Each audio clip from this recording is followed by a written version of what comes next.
You am very proud that a black man sits in the White House.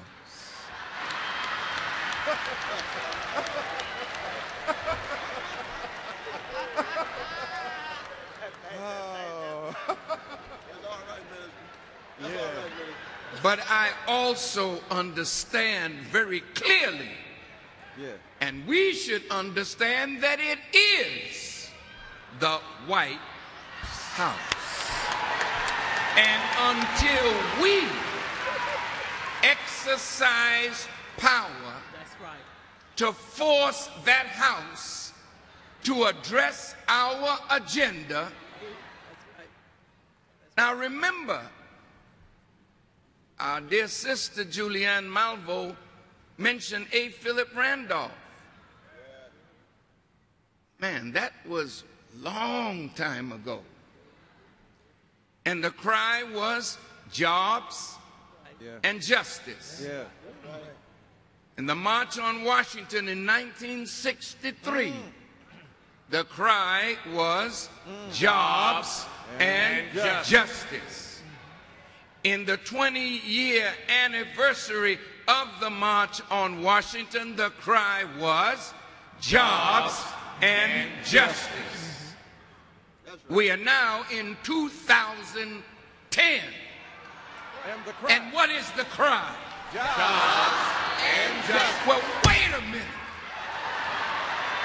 How long are you going to sit around begging white people to do for us what we have the power to do for ourselves?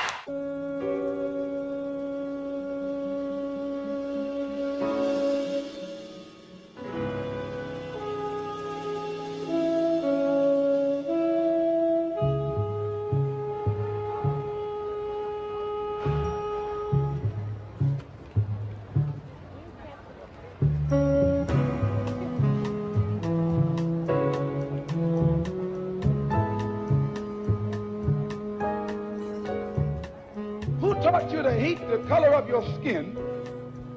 Who taught you to hate the texture of your hair? Who taught you to hate the shape of your nose and the shape of your lips? Who taught you to hate yourself from the top of your head to the soles of your feet? Who taught you to hate your own kind? Who taught you to hate the race that you belong to? So much so that you don't want to be around each other. No, before you come asking Mr. Muhammad, does he teach hate, you should ask yourself, who taught you to hate being what God gave you? Most of us blacks, or Negroes as he called us, really thought we were free without being aware that in our subconscious, all those chains we thought had been struck off were still there. And there were many ways where what really motivated us was our desire to be loved by the white man. Malcolm meant to lance that sense of inferiority. He knew it would be painful. He knew that people could kill you because of it, but he dared to take that risk.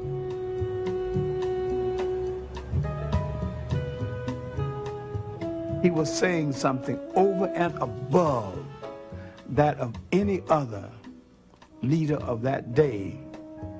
While the other leaders were begging for entry into the house of their oppressor, he was telling you to build your own house.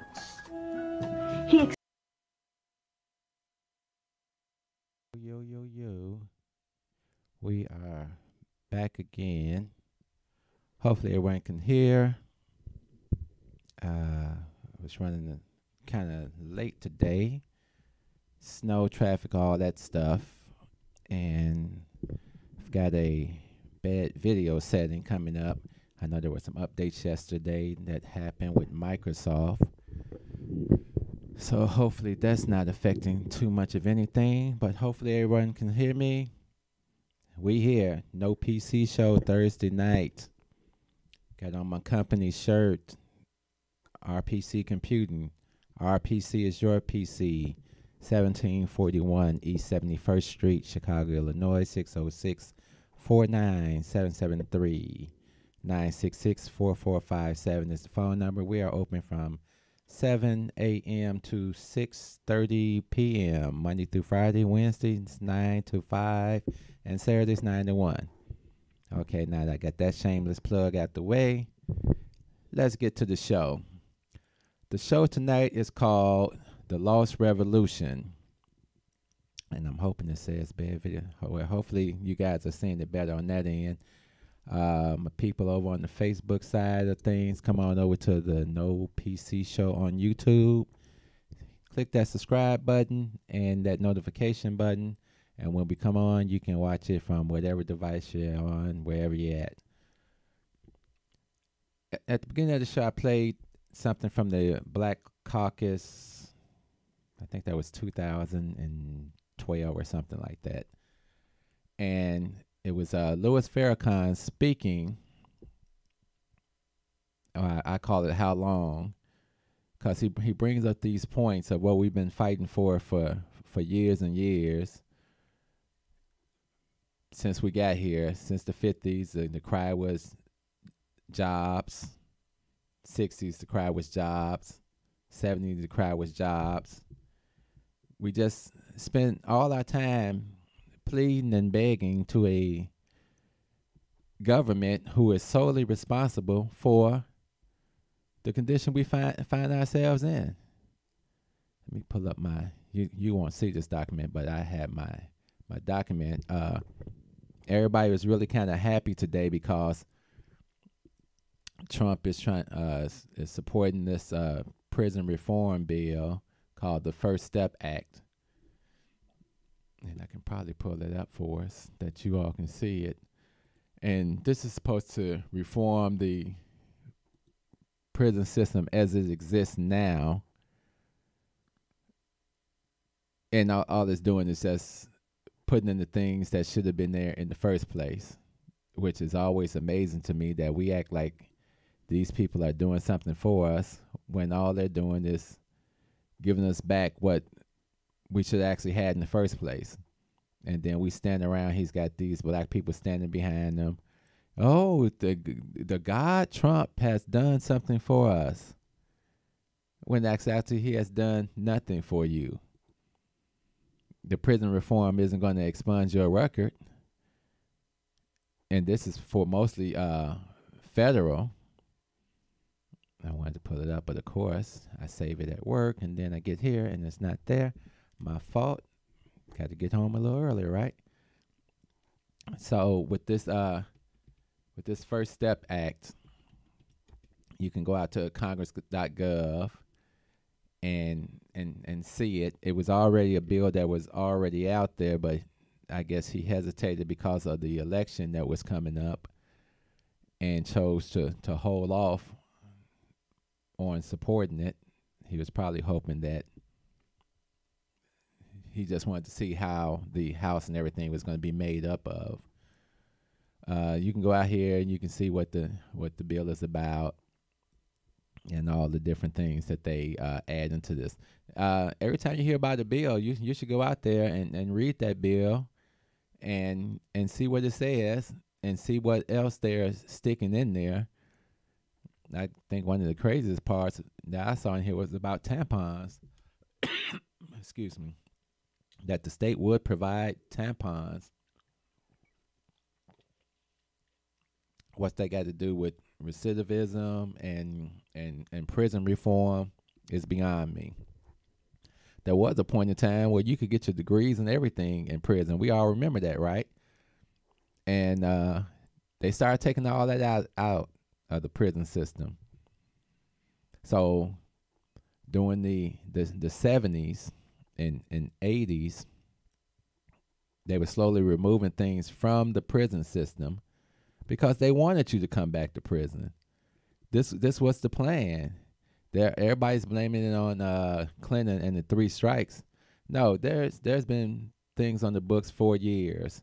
I think the Clinton plan was just an extension of a 1968 bill that had passed, and he just added something more onto it, which Reagan added, when he did his war on drugs. So this was just a continuation, by your government to further disenfranchise you and make you property of the state. But we don't see that.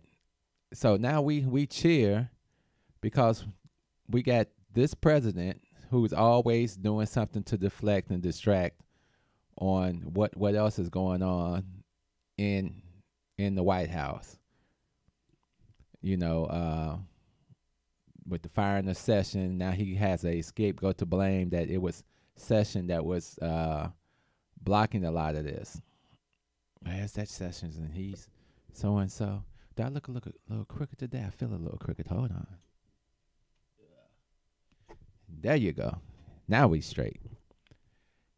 And he uses people as scapegoats. And, you know, if you ever read his the 48 Laws of Power or his book, The Art of the Deal, hey, Miss West, see you out there, you will see that this is the way he is running the country. He don't give a damn about the rules of the country because he already knows the first operative of this government is to protect the president. We can't be sitting up here looking crazy without a president, even if he is incompetent. So he already knows he's got carte blanche and he's going to go and act a fool. He's not giving you anything. He's just putting the stuff back in that they took out. This is how the government has worked for years, and I'm really sick and tired of all the black people not being aware of this and really understanding that this is a war situation. And all your government wants to do is pit you against other people and then use them against you and leave you so desperate that now your morality is something. Hello, Miss West. I see you out there. You should come over to the YouTube side, type in the No PC Show, all one word, and then you can see the things we put on the screen. But thanks for joining. So, Donald Trump, in The Art of the Deal, one of the things he says is you have to be willing to walk away from the deal. If you're not going to get what you want, then nobody should get what they want, and have enough balls to walk away from it. In the 48 Rules of Power, it states, always leave them dependent on you. The person that makes the other person come to the table has the power. So we keep giving them this false power, or as we see it, as real power, because we've been under their rules since slavery, and we don't have an agenda, or we're scared to present an agenda, and all we do is complain about the Hispanics this, the wall this. Our war is not against the Hispanics. It is against your government that is one has kept you in this place. I don't care. You know, I don't really care anything about the politics because I know the politics is always designed to keep us on the bottom. These little wins that you're talking about are wins that when they did 13th Amendment and we were free and granted full citizenship, why would there need to be a law again that is called the No PC Show? It's all one word. Sorry, talking to Alicia. It's all one word, and when it'll take you to the site, and then you can click on subscribe, and you can click on notification, and then you will always be notified when the show is coming on, so you can watch it on your phone or wherever. All we do in politics are play the pawn role. We're used as pawns to push every other bill through. And then when we say, well, let's talk about reparations. Oh, no, let's not even talk about that. They'll say that's an unworkable situation. Or they won't say nothing at all. And then they'll demand that you vote on what they want. Vote on this wall.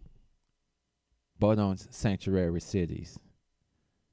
Vote in everything against your best interest.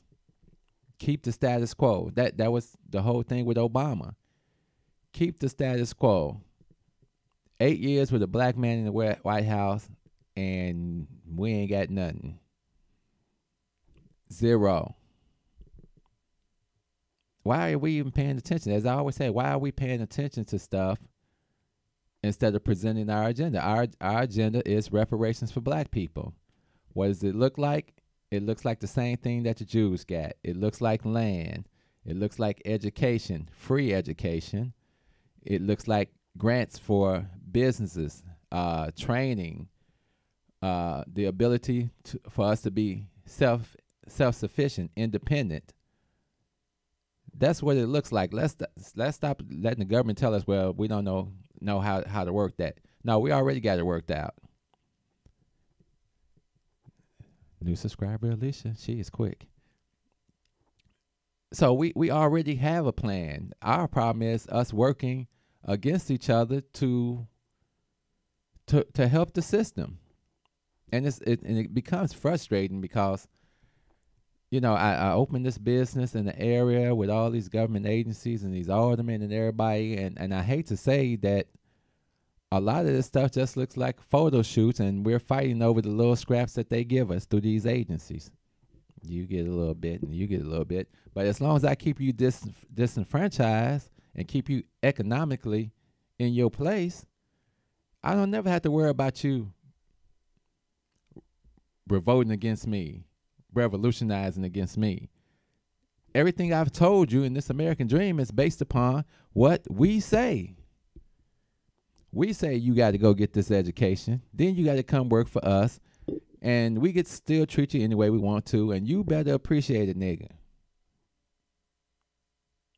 Citizenship is supposed to come with opportunity. We know about the slavery. We know about the Jim Crow. We know about all the government policies and the bank policies and everything that were put in place to lock us out. That we the first ones to still jump in line and defend everybody else. And you ain't got no gays defending you. You ain't got no Hispanics defending you. You barely got blacks defending you. But we want to defend everything they say and jump around. Oh, well, this is going to make a difference. I mean, this prison system, and then some people can have some jobs and all this, and they going to get job training. And when they get out here, they're going to find the same thing as the vets that came home from a lot of the wars. No job opportunities. You still a felon. It's still written on those applications. We still don't have to hire you. Now what you going to do, nigga? You can't complain because we gave you an opportunity, right? You accepted that little plan we had. Why aren't people in favor of a black tax? Because they keep talking about the money is too much. It would kind of bankrupt the government. But the government stay owing trillions and trillions of dollars. They just don't want to sit down. They don't want to develop a plan. They don't want you to be equal. They don't want you to be independent. The whole reason we were slaves here was that was a dependent situation that we got 300 years of free labor. Paid y'all zero. Made money. Gave away land. Didn't give y'all any of it. Gave some land to the Indians and told the Indians they can share with you if they want to. But we ain't giving you jack. Then they set up systems. They set up legal systems and court systems to further disenfranchise you. Well, this the only thing we can do. The only thing we can do is follow up behind them, and you know, maybe they'll give us an opportunity to do something. I mean, he is finna do this bill, and the brothers will be able to get out, and they'll get some time served, and they'll get some tampons. They selling weed all across America now. Look how many people still sitting in jail because of weed. They're not expunging your records. It is their laws that allowed this system to exist.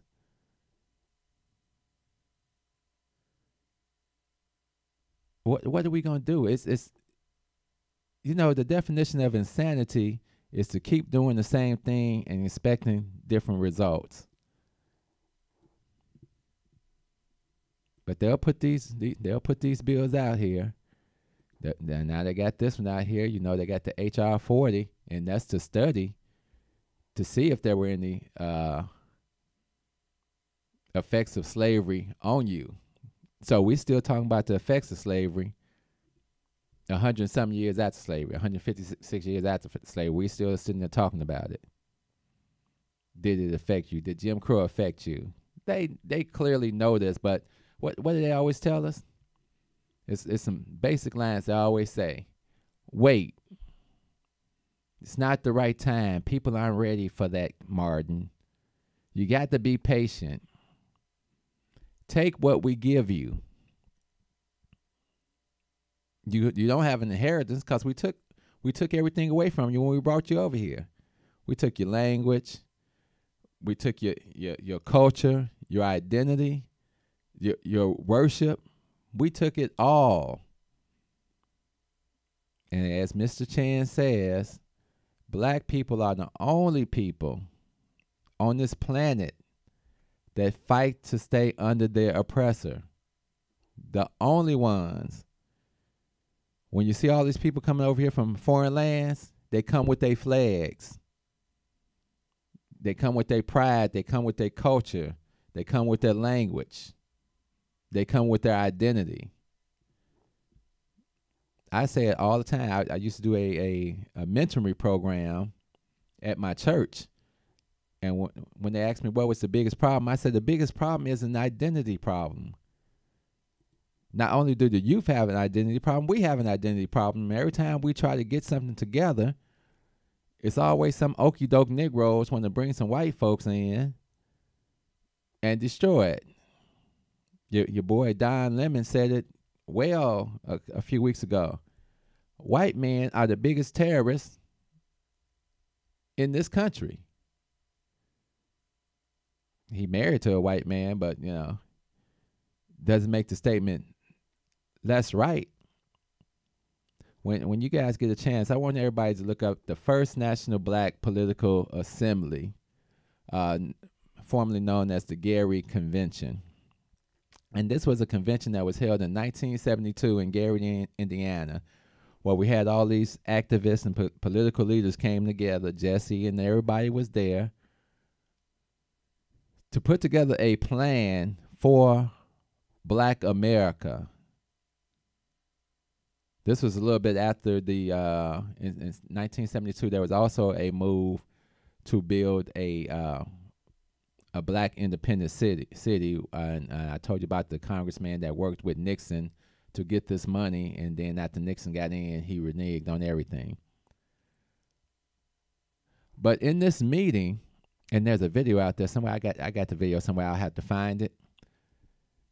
You got all these black leaders, everything that black people are saying they want. The same thing I'm telling you: education, grants for businesses, training for businesses, just opportunity after opportunity. Everybody's putting this together. And then there was a group came from Iowa, and they had a few white people with them.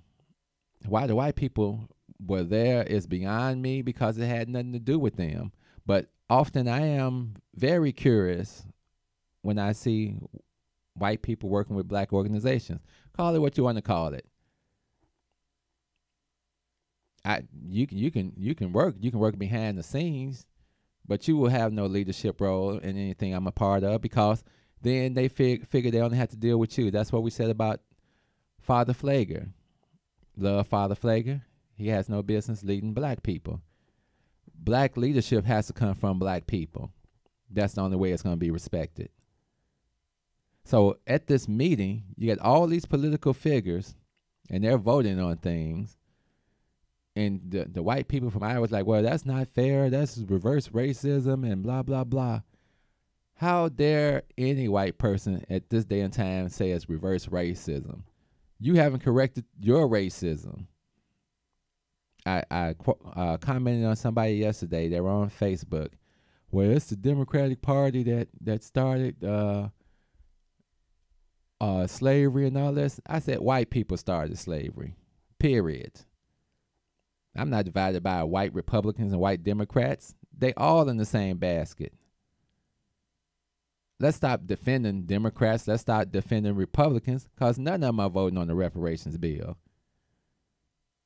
I think it moved a little further. They had 18 sponsors on the bill now. And all the bill says is they want to study to see if there was an effect from slavery and Jim Crow on black people. And they want a commission, put up, $100,000 or something to commission this.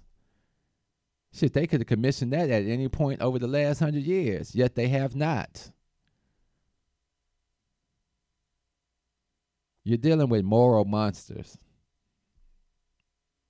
And the monster part of it is we're going to keep doing dumb shit to y'all call us on it.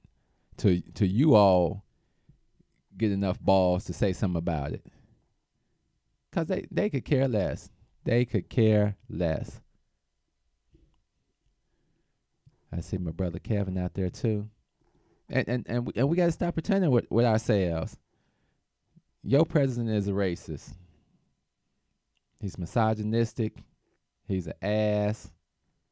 But yes, he's the president. And I firmly believe that a lot of votes were swayed when Obama was on TV one day. He was talking about something. He said something along the lines of, well, Donald Trump, you will never be president. And I believe that woke up a lot of these yahoos out there that say, what that nigga say? He don't realize where he at. We got to show him white power, white America. If anybody wants to call in tonight, phone lines are open. 872-267-2552. 872-267-2552. I'm actually going to type it in the line tonight because everybody's like, where'd you take it down so fast? How people are supposed to know? I'm going to put it in the line, and then people will know.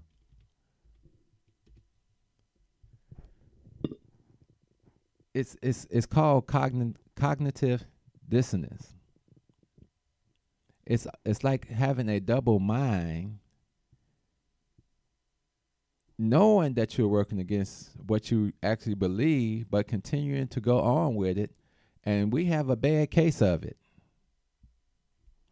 We have a horrible case of it. And we have the gatekeepers and Negroes that get up in master's house and they forget the plan. And then we have our kids in school and we haven't given them the plan. The plan is not to go and be successful in the white man's world. The plan is to develop our own, create our own, as we did in the past, but this time not allow these moral monsters to come in and destroy, because now we got more laws and everything to protect us, so there should be no ability like it was in the late 1918 and in the 20s where white people just rampaged and did what they want to and there was no justice. And they saw how effective that was, and they don't want that because, and this is one of the main reasons you're not going to get reparations, because giving you guys reparation creates competition for us.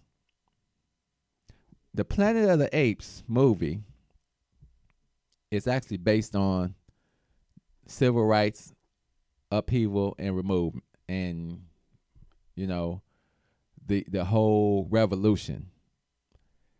The Planet of the Apes movie was released April 4th, 1968, the same day that Martin Luther King was assassinated. They don't give a fuck. They don't care.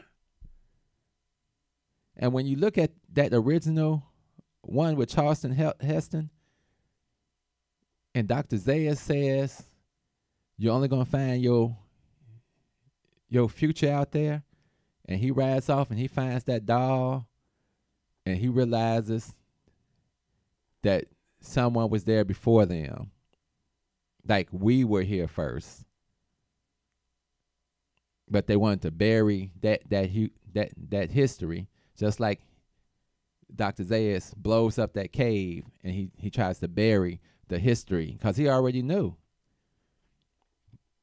He already knew the existence that came before. And we already know, so we can't have full knowledge of who we are and continue to resist to build with each other, resist to connect with our African brothers and sisters, because they got problems too.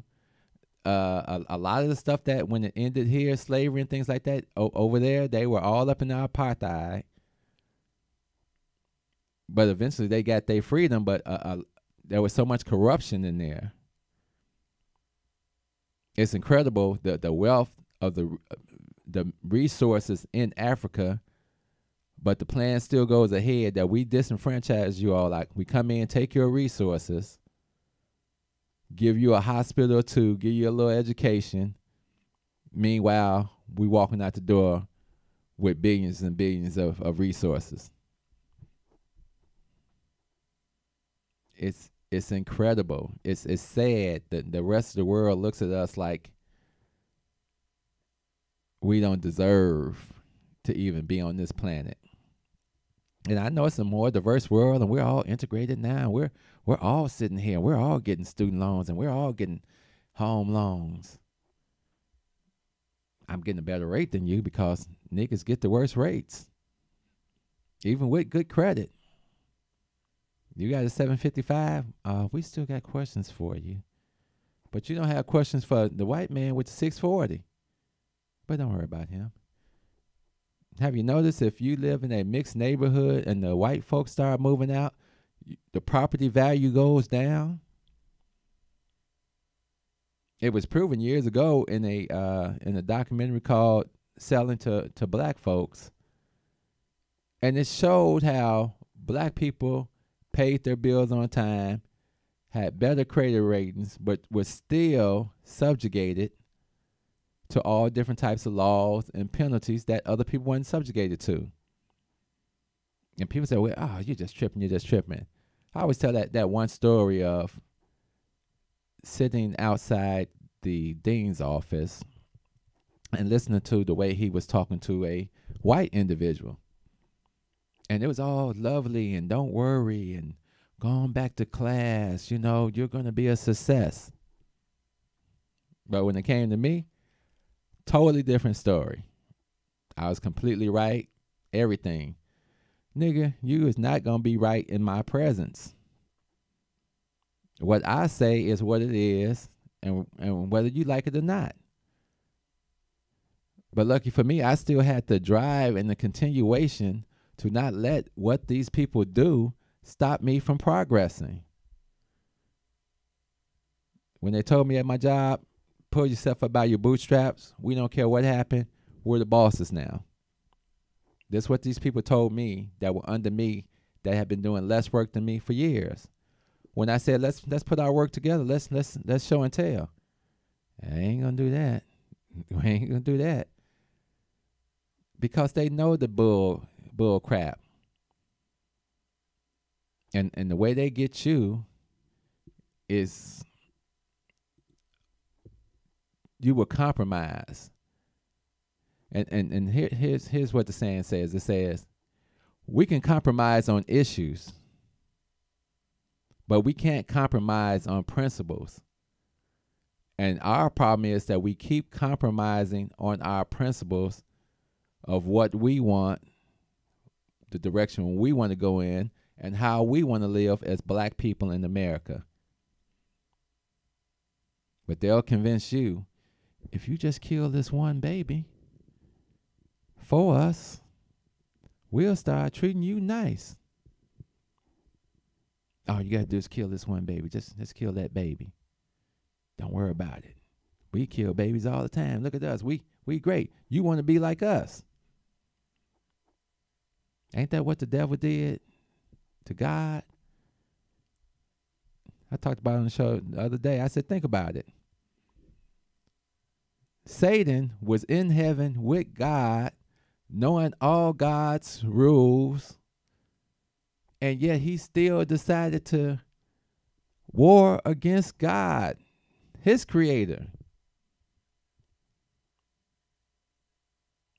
He already knew what was going to happen. He had to know. This God, where you at? But we're not dealing with that devil, with that power. We're dealing with a devil that has manufactured power and decided if he can't get it the honest way, he'll get it the dishonest way. He'll do whatever he has to do to stay on top. My teacher, Mr. Phillips, in high school told me, Mr. Robinson, why would they surrender any power to you? I didn't have an answer. Mr. Phillips worked on the Harold Washington campaign, and he told me that they had been working on it for 6 years before Harold got to that point of being able to become the mayor. But they had a plan, and that's what I'm saying. That's all I'm saying is we got to have a plan. You need an individual plan for your household, and then you need to connect with some other households and some other businesses and some other people and try to convince everybody. I told a brother the other day, because a lot of times people will try to tell you, well, that can't happen. You got to love your people to help your people. And if you don't have the love, we don't have time for, and like I said, I've been dealing with people, and it's hard. And sometimes you feel like it's impossible. But that's the conditioning of America. A lot of black people have worked hard to get to their nigger positions that they in. And they not about to sacrifice those nigger positions for anything. And that's what they bet on. And then our politicians, our black politicians, do the same thing. And that's what they count on. That's the barrier. It's not so much them, it's us. And we continue to praise and say, we love our black leaders, regardless of what they do. We love the Black Caucus, regardless of what they do. We love the NAACP, regardless of what they do. That doesn't help us. We're in the war zone, people. And we can't keep being sheeps. What Spike Lee say? Wake up. Love, peace. So we out of here. Step out of the car. No, you don't have the right. Step out of the car. You do not have the right to do that. I do have the right. Now step out or I will remove I you. refuse to talk to you other than to identify myself. Step Now, if your woman ain't no revolutionary, she'll persuade you to be a fucking slave for the rest of your days. She'll be grooming you on how to behave, teaching you how to coon and buck dance so that you can be safe. If that brother ain't no rider, soldier, no provider, molder of young minds, check it out. You got yourself a bitch. Think about the time that you invested in him. If he's wearing them skinny jeans, you a lesbian. For every 100 black women who ain't locked up, it's only 83 black men remain. Take away 1.5 million black men who might have benefited their women and their children. You don't know a war when it's waged against you, when it makes you drive your baby mama to the clinic just to kill your own. Ain't no legacy to leave behind, cause ain't nobody sitting on your throne. You motherfuckers are asleep in a war zone, living a nightmare, dying in your own home. If you don't stop, you gon' lose what you got left. I'd rather die trying to fight for my last breath. Freedom or death, you asleep in a war zone, living a nightmare, dying in your own home. If you don't fight, you gon' lose what you got left. I'd rather die trying to fight for my last breath. Freedom or death, nigga. Sandra Bland was a rider. She wouldn't have committed suicide, and you a motherfucking liar. It would not be wise to stop when you hear sirens and you see the police behind you, but you don't wanna die. They gon' shoot you if you run. They gon' say that you was going for the police gun. That's why they shot you like 120 times, but you was still coming, so they put another bullet in your lung. Them devils got you praying while they murder, because they know you on that bullshit. They steady with them full clips and body armor. They kill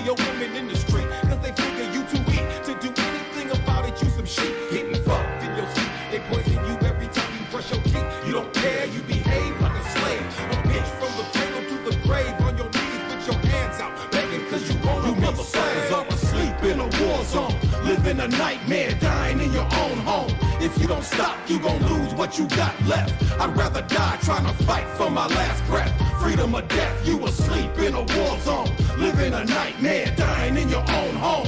If you don't fight, you gon' lose what you got left. I'd rather die trying to fight for my last breath. Freedom or death, nigga. Freedom or death, nigga. Fuck that. Freedom or death, nigga. If you just listen, Freedom or death, nigga. Freedom or death, nigga. Freedom or death, nigga.